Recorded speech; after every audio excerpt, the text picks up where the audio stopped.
Hello everyone. Today we're going to go over options. We will first go over some option basic and option strategy. Then we will learn two option valuation model, Black-Scholes and binomial. So what is the difference between option payoff and profits?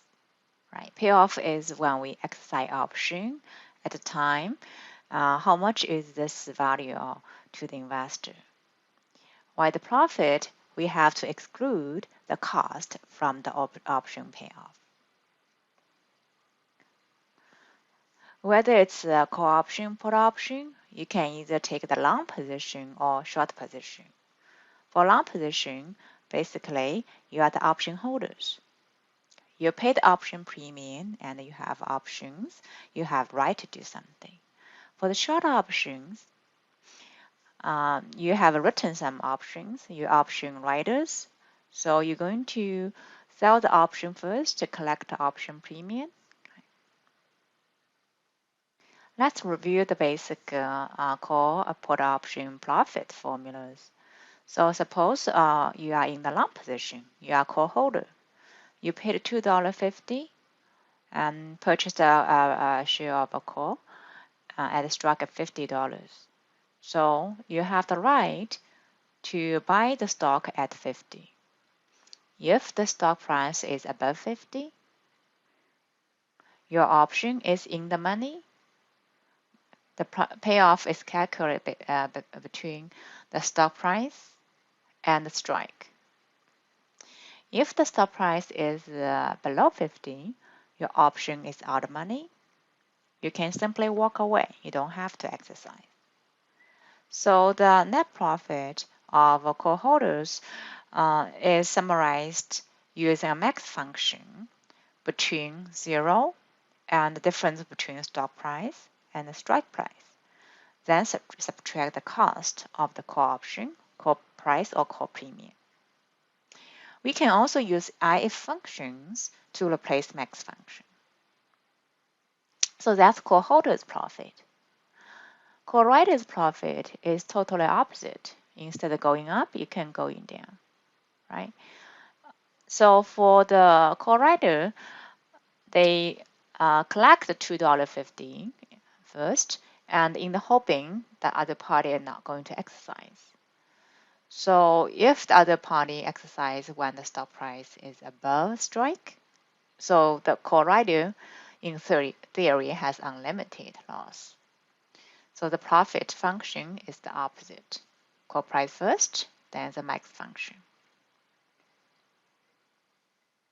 For put option, put holder's profit. So you first paid $2.50 for the put option.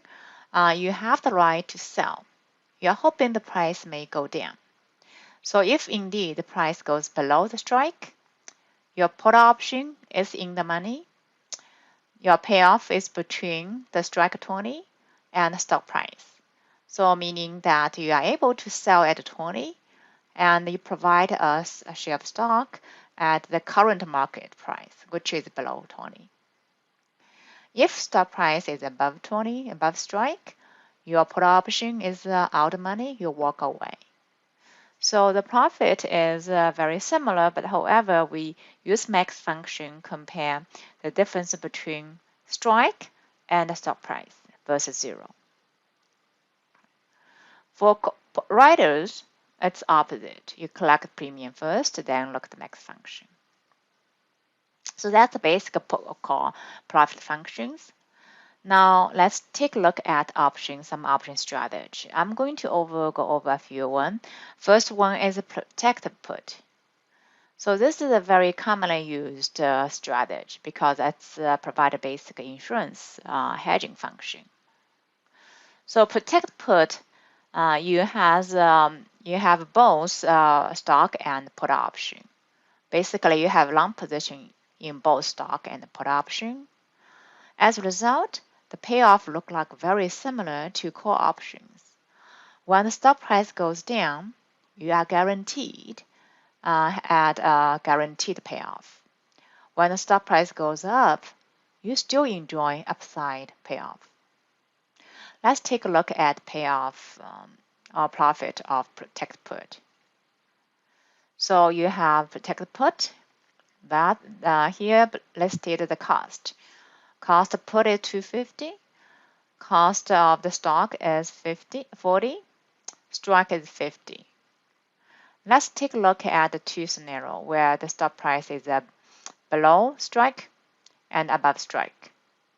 Suppose the stop price is 30 below strike. Let's look at the breakdown of the protect put and total net profit.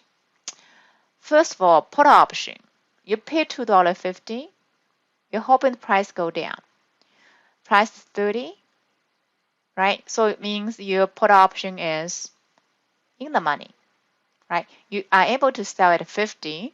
The cost of the stock is right now 30. So your net profit is 50 minus 30 minus 50 is 17.5. Your stock, okay, purchase from 40, finishes 30, you lose 10. So net profit is $7.50. So that $7.50 actually is equal to the strike minus your total protect put cost. If the stop price finish above 50, now the put is out of money. You lose 250, but you still enjoying the upside of stop price. Stop price, you make profit from 40, move up to 75, made $35. Okay, so net profit is 32.5. So you can play with different stop price level to see usually if it's below strike, you have guaranteed as same net profit. Okay, but you still enjoy upside when price moves up. So that is protect put. Another commonly used strategy is a spread. You buy or sell two or same kind of options. The bull spread, you can buy a call and sell call at a higher strike. Like you buy a call option at strike 20, sell at strike at 24, different call. Now, as a result, the payoff look like a stair up bull spread. How do we calculate the profit? Just go to the basic, right? So if you have a long position in the call option, call holders, net profit you compare the max function between stop price and the strike and 0 minus cost, right? Reverse, we can figure out the net profit for call riders or point view for the 24 one. The bear spread, you can achieve this by like a combination of put to put, buy high, sell low. So you have a put option, you purchase at 24 strike, but sell at 15. So as a result, the payoff look like step down, the bear spread. The net profit is same thing. We go to the basic. The long position of our put option, we compare the max function between 0 and strike, 24 minus stock, then minus cost. Reverse for the short position. Okay. So these are the two examples of protect put spread. I will encourage you to explore a few more to just get familiar with the basic other option strategies. Next, I'm going to move on to valuation models. The first one is our Flagship Model, the one we learned a lot in other courses as well. Remember when we teach 361, this formula, if we do through the calculator and manually, it takes a long multiple steps, and you also need to look up for the probability function, the normal distributions. So these can be very easily achieved through Excel. Okay, so let's review the steps. You need to know the 5 input: stock price, strike, risk-free, standard deviation, maturity. So word of caution, all these numbers, all these factors, you should be using annualized unit. The risk-free rate, you cannot use just monthly. You want to use annualized one. The maturity, instead of 6 months, you want to use annualized, say 0.5 year. standard deviation. If your standard deviation based on the daily frequency, you want to convert to annualized. Okay. So after 5 factor, we go over D1, D2, use Excel function, norm dist to find ND1, ND2, then get to our Black-Scholes core value. Okay, so as we mentioned, if our stock price is a daily frequency, right? So how can we convert to the annual return, or how can we convert to annualized standard deviation? For the return, if the frequency is not annual, we just simply multiply the factor n. But for the standard deviation, if the standard deviation is not annual, we just need to factor by square root of n. For example, if your stock price is monthly, right, you got the monthly returns. So to convert to annual return, you multiply 12 because we have 12 months over a year. For the standard deviation, we need to times square root of 12. Okay. Very similarly, we can apply it to weekly return frequency or daily frequency. Remember, the daily we don't use the 365. Usually I use 252, counting only the active trading days of a year. Okay, so that's Black-Scholes model. We will also practice implied volatility, where from Black-Scholes model, the core price may not be the same as the current market quote. Right, we want to know what kind of volatility is used in order to make sure the Black-Scholes model, the core price equal to the market price. So in other words, from the market price, what kind of volatility can we infer? So this is called implied volatility. So this is very useful information, especially when the market become volatile. We can kind of to figure out the implied risk. Okay. People use this not only for the individual stock, a lot for the overall market, like a market index, S&P 500 as well. Okay, so Black-Scholes model is very useful and widely used. The one thing we do know, we made assumption the option are European option, means we only exercise on the expiration date. Okay, so in reality, American option you can exercise anytime, right? So then binomial model comes like a serve as a complement to this binomial in theory offer the multiple exercise points. Okay, so if we're looking at the multi-period models. So let's go over the setup and understand the intuition how binomial model works. So binomial model start with in one period model. We start with two assets, one stock, one bond. The bond fixed income always they earn the fixed returns. The stock has up or down movement, either go up or go down. Binomial, two states in this world. From the movement of the stock and the bond, right? We are able to infer the relationship to pricing any assets, whether it's a stock, bond, portfolio, the options, because the idea is that they all follow same pricing relationship. We name this as a state price.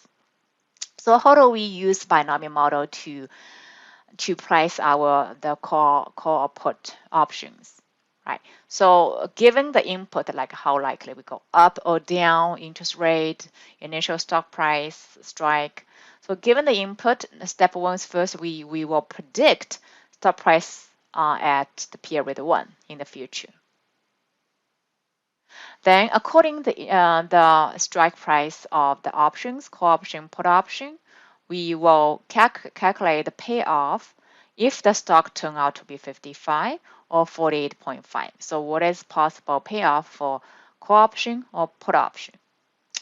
Then we will use the input information in the formula to calculate state price. So this is very useful because this will help us to understand, to calculate the core values. So use state price up or down. So we will pricing the core price using the payoff times state price plus payoff time state price, okay, because we have two states.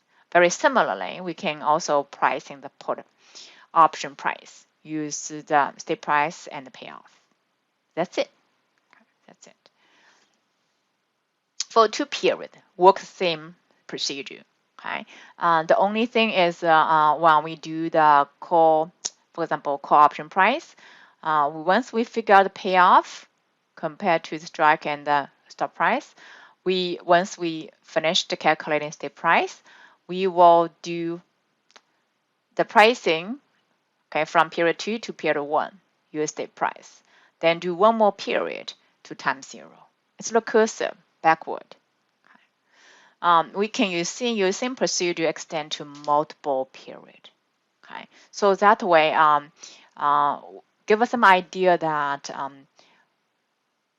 the different call price at different possible exercise point. So that is the introduction to my binomial model. Okay, so we will next move on to practice.